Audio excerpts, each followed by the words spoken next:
Su retrato de oficinas públicas. ¿Es esta la forma de erradicar la ignorancia y el fanatismo? ¿Es esta la educación de un país que aspira a entrar al primer mundo? Por supuesto que no. Es verdad, como dice allá Retes, que esta libertad es también un derecho humano consagrado por la ONU y varios países, entre ellos México, para poder alcanzar una verdadera democracia. Ante este cuestionamiento, el doctor Blancarte señaló: México también ratificó, previa aprobación del Senado, el Pacto Internacional de Derechos Civiles y Políticos en marzo de 1981. En el artículo 18 de dicho pacto se repite al pie de la letra el primer párrafo del artículo con el mismo número de la Declaración Universal de Derechos Humanos. Se retoma, sin embargo, también en el tercer párrafo la misma frase que limita a la libertad religiosa y de convicciones de la Declaración sobre la eliminación de todas las formas de intolerancia y discriminación fundadas en la religión o las convicciones. Así se establece que dicha libertad estará sujeta únicamente a las limitaciones que prescriba la ley y que sean necesarias para proteger la seguridad, el orden, la salud o la moral públicos o los derechos y libertades fundamentales de los demás. Y añade: no existe ningún convenio o tratado internacional de validez universal que vincule a los estados en materia de discriminación religiosa. Esto se debe, entre otras razones, a que la ONU, en términos generales, ha preferido evitar el tema religioso por considerar que podría representar un factor de división y de conflicto. Y si el argumento del episcopado es que la ONU señala que los padres tienen el derecho de elegir la educación religiosa que deben recibir sus hijos, respondemos sí. Pero como lo discutieron los países en la aprobación del artículo 5, dentro de la familia y no dentro de las escuelas de carácter público, ya que es en el seno familiar donde se aprenden los valores y los principios.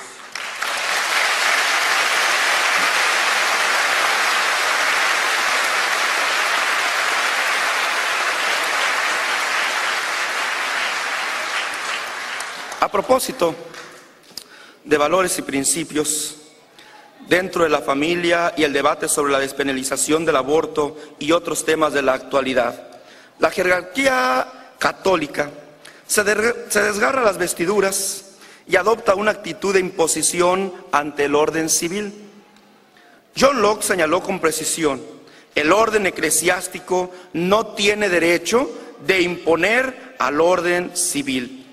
De igual manera, el filósofo judío Spinoza refiere la imposibilidad de gobernar la conciencia del hombre. Olvida la jerarquía católica que el ser humano tiene libertad de conciencia para decidir lo que mejor le conviene. Libertad de conciencia que el mismo creador del universo le otorgó, dejándole la facultad de decidir. Platicaba hace unos instantes con algunas personas del Presidium y les comentaba que cuando Dios creó al hombre, al inicio de toda creación, Dios le dio a él una indicación sobre las cosas buenas que podía hacer y las cosas malas que no podía hacer. Y le da permiso para que él participe de todos los alimentos de los árboles que había en aquel huerto, pero pone un árbol y le dice: de este árbol no vas a comer, porque el día que tú comas de este árbol, de cierto este día vas a morir. No podemos negar que cuando el hombre estaba participando de aquel fruto, Dios estaba siendo testigo de aquel acto. Entonces, ¿por qué Dios no lo detiene para que no cometa aquella falta? Porque Él mismo le otorgó la facultad al hombre de decidir. Aún sabiendo Dios que la decisión que había tomado era mala, le respetó el libre albedrío que Dios nos ha dado y nos ha otorgado. Jesucristo, el Hijo de Dios, le responde: si de veras quieres ser salvo, vende lo que tienes, repártalo entre los pobres y sígueme, conmigo tendrás tesoros en el cielo. El joven, dice la Escritura, que se retira triste porque era muy grande su riqueza y no quise apartarse de ella. No dijo el Señor Jesucristo a sus discípulos: tráiganlo y tortúrenlo con las torturas más crueles e inhumanas hasta que acepte mi doctrina. No. El Señor Jesucristo respetó esa libre decisión, porque siguiendo el ejemplo de su Padre, respetó el libre albedrío que el hombre tiene para poder decidir lo que crea que más le convenga.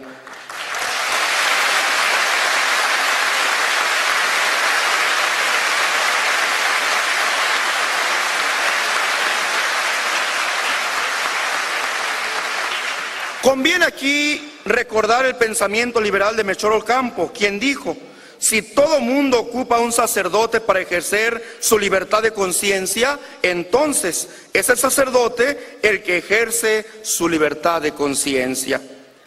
La Iglesia, la luz del mundo, ha trabajado en inculcar valores y principios en su membresía. No vemos con preocupación que se despenalice o no el aborto, ya que entre sus fieles hay un trabajo de concientización.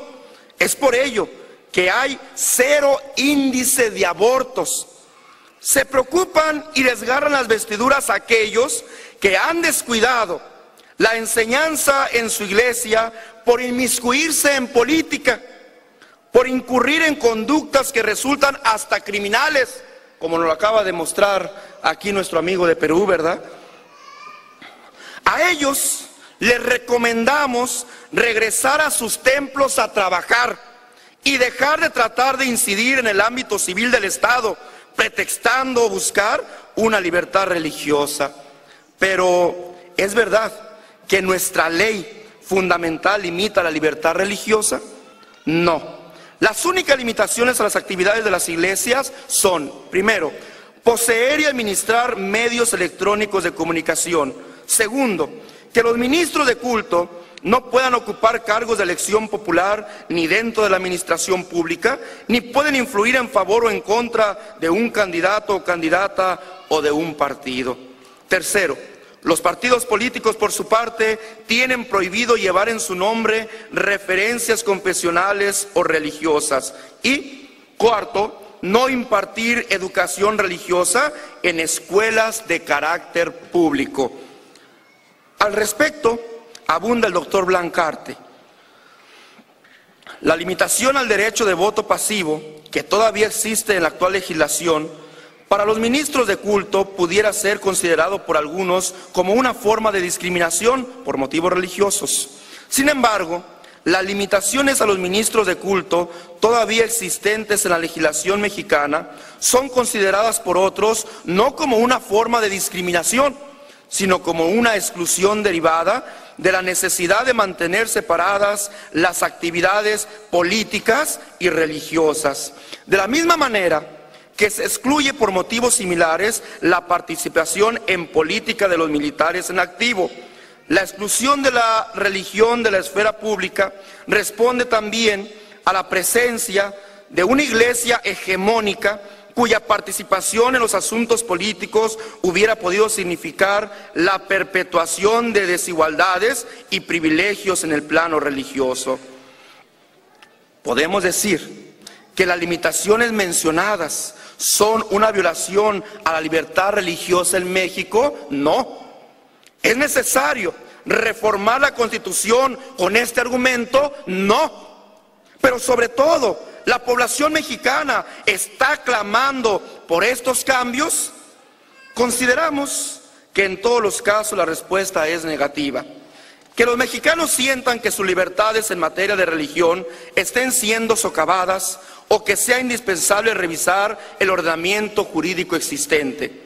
Ante las desmesuradas y desafortunadas propuestas del episcopado mexicano para alcanzar una verdadera libertad religiosa, la jurisdicción norte de la Iglesia, la luz del mundo, comprometida con la consolidación del Estado laico y el absoluto respeto a nuestra Constitución, comparte con ustedes las siguientes consideraciones y propuestas del decálogo para consolidar la verdadera libertad religiosa.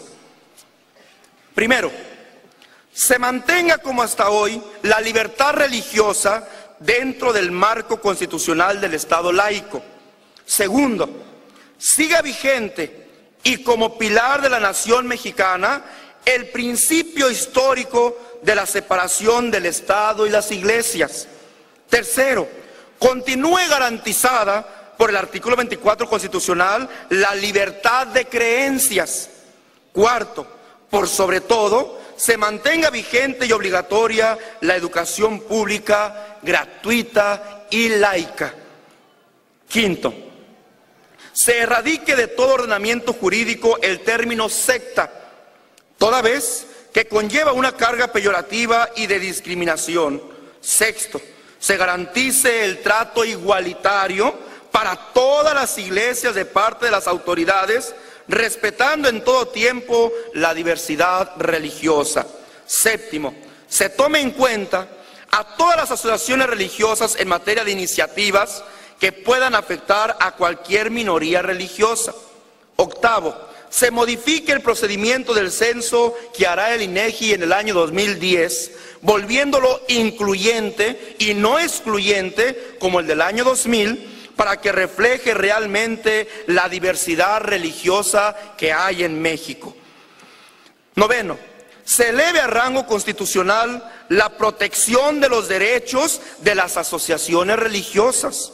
Décimo, se forme dentro de la Dirección de Asociaciones Religiosas una comisión que investigue y sancione toda forma de agresión, violencia física o verbal e intolerancia por motivos religiosos.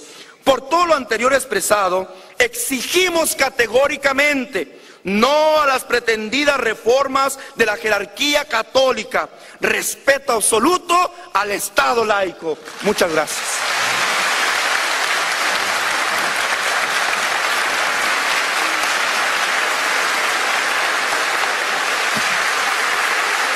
Fuerte el aplauso. Esta es la propuesta que hace la jurisdicción norte de la Iglesia La Luz del Mundo. Respeto absoluto, absoluto respeto al Estado laico.